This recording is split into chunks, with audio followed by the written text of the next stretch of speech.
আগে 5টার মধ্যে 3টি কম্পিটিশন জিতি। আমি নিজে ওই মেয়েটাকে তোর সামনে এসে দাঁড় করাবো।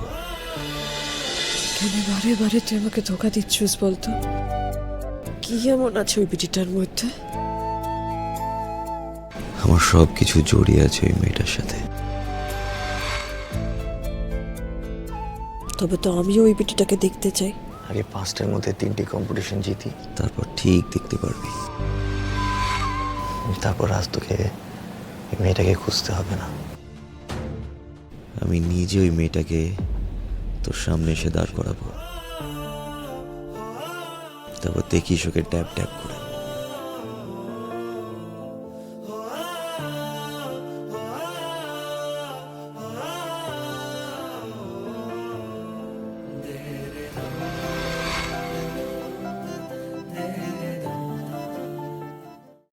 আজই ডাউনলোড করুন আর এনজয় করুন আপনার পছন্দের শো।